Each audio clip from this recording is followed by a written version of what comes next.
नेता नेले पास हिनस्ता हेले जनता।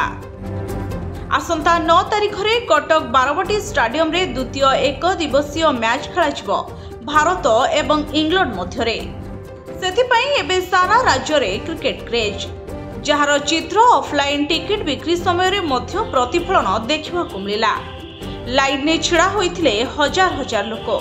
एमितिकी प्राय 12,000 टिकेट बिक्री होइथिबा बेले लाइन ने 50,000 लोक छिड़ा होइथिबा देखा मिलिथिला। व्यवस्थित होई नथिबारु अनेक लोक आहत हेबार चित्र मध्य सामना को आसिथिला। प्रत्येक थर क्रिकेट मैच पूर्वरु एही समान चित्र बारवाटी सामने देखा मिलता। बारंबार समान स्थिति घटुथिले मध्य ना ओसीए ना प्रशासन केही व्यवस्था रे सुधार आणु नाहंती। प्रत्येक थर एमिति लोक टिकेट खंडे पाई दूर दूरांतरु बारवाटी सामना को धाई आसंती। किए टिकेट खंडिए पाए तो आउ किए निराश होइकी फेरी जाए। चलित वर्ष मध्य समान स्थिति देखा मिली।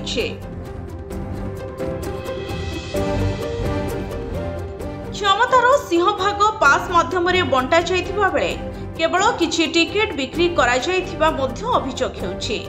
जो साधारण लोक खेल देखिबा पई आग दिन राति बारवाटी सामने लाइन धरी छिड़ा हेउछि सी एठी निराश हेउछि।